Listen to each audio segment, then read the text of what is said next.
Hey everybody, I know it's been a long time, but hi, I'm back. And in today's video, I want to talk about something I heard about on a podcast. And I guess this is a social media thing. I have to give names to the people. I don't think that names were given up. I had to give names to people to kind of make it make sense, right? So there is a woman, we'll call her Karen, who is married to a prominent black athlete. Karen is friends with Paige, who is not currently married. But Paige sees Karen's life on social media. She's like, oh my gosh, your life seems so amazing. It's wonderful. How do I get in the position that you're in?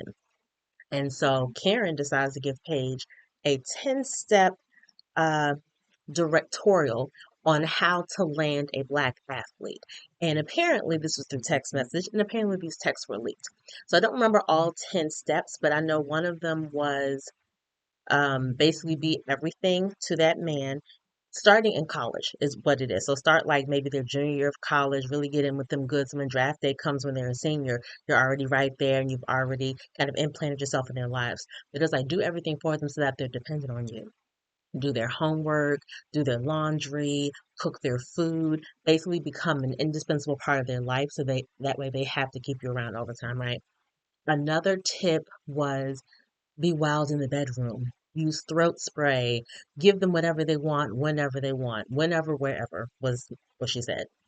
Another tip was that it was about black women and it says something about, there are gonna be black women who probably want him too. So make sure you go out of your way to channel their inner Shanae. And if you guys are familiar, if you're in my generation, you know that the show Martin that was on the 90s, Martin played a character named Shanae who was, big gold chain, big like gold door knocker earrings, hair always fly, kind of quote unquote ghetto or whatever, or sister girl around the way, but however you want to phrase it. Basically, she's saying, get that black girl to channel her inner Shanae so that the black man can see that she ain't about nothing. If all else fails and you can't get him to marry you, then at least get pregnant. These are just some of the tips that this woman gave her, right? So I had some thoughts about this whole thing. Number one, just I guess my thoughts on interracial dating. I'm not opposed to interracial dating. I think that there's a difference between having a preference and having a fetish. If I say I love a tall man, me myself, I'm 5'4", right? And I do like me a tall man. That is my preference. But that does not mean I won't date a man who's a little on the shorter side, right? Fetish means that I'm dating black men because I have the stereotype in my head that black men are going to do X, Y, and Z. Therefore, that is all that I want. So the way this is set up, it has nothing, a couple things that just make no sense to me. Well, that's my stance on interracial dating. One thing that doesn't make sense to me is why is this specific to black athletes? White athletes also make money. So if the whole point is basically just to be closer and make sure that you set yourself up for life to have money and not have to work essentially, then why specifically after black athletes? There's plenty of white athletes that are in college that make a bunch of money. So why not go after them? Well, I didn't understand why it's specific to a race. It could just been specific to how to land an athlete. Didn't quite understand that. And then the whole thing about making sure you get a black woman to channel her inner Shanae. Why are we in it? If this is your mission to land a black man, land a black athlete specifically, what does it matter what we're doing? And the fact that you just specify black women, you say anything about Latina women, American Indian women, um, nothing, Asian women, none of them were mentioned. It was very specific to black women. We ain't got nothing to do with this. Keep our names out your mouth. We literally have nothing to do with whatever your mission is, right? Another point is how hard is it? How hard do you think it is as a white woman to land a black male athlete? Do you know how many black male athletes are married to white women? It doesn't seem that hard. Like I feel like you don't need to create a 10-point plan. You just show up. I'm so confused as to why you thought you needed to like really have a detailed spreadsheet of how to make this happen. This is not a hard thing. There are plenty of black men, athletes or not, who are with white women. Why do you think this is a hard thing to do? I thought that was strange as well. And then, I mean, all of it obviously is terrible, but like, you're essentially,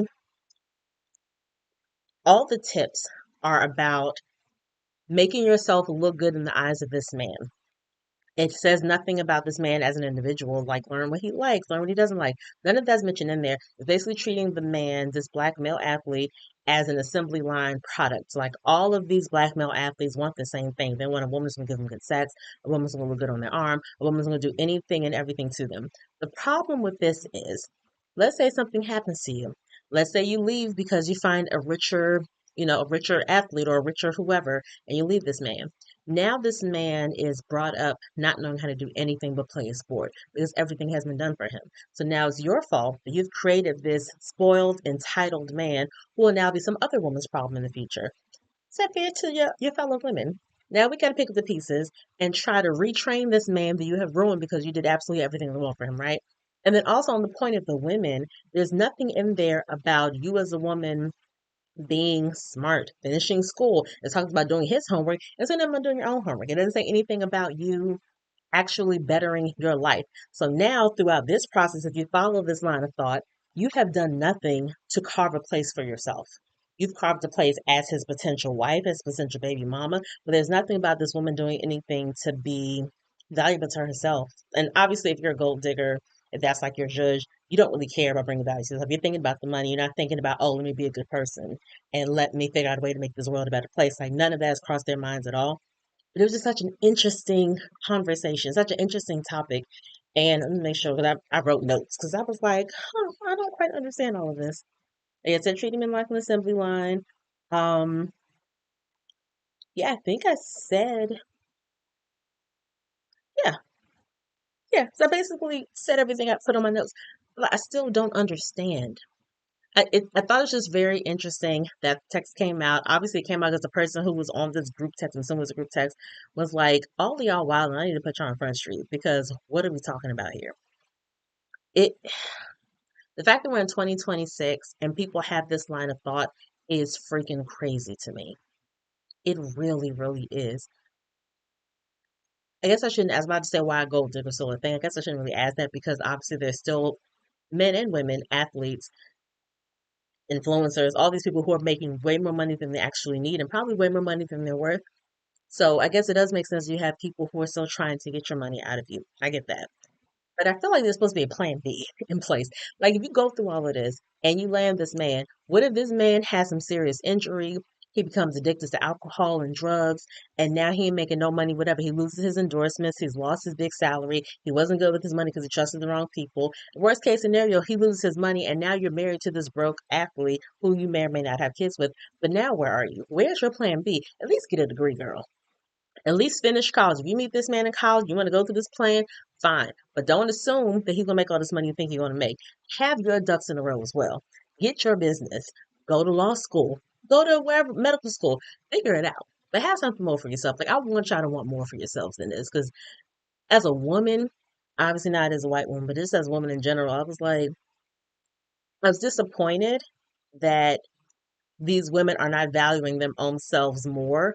And also disappointed that again, you are creating a monster if you do all this stuff for these men. Because that's why you have these men out here who don't know how to do anything for themselves. And they get married expecting their woman to do everything from making their doctor's appointments to cooking all the food to doing all the laundry to essentially being a slave in the kitchen, a slave in the bedroom, and basically a slave in every other area of their life. A woman who is there solely, her sole existence is to make sure that this man's life is easy. And that's basically what they're doing. And that's where I get offended. So I don't know where this video is going. I just know I was irritated with the whole thing. And I don't know if you heard the story, but look it up because it's crazy. That's my opinion. Like, share, subscribe. I'll see y'all later.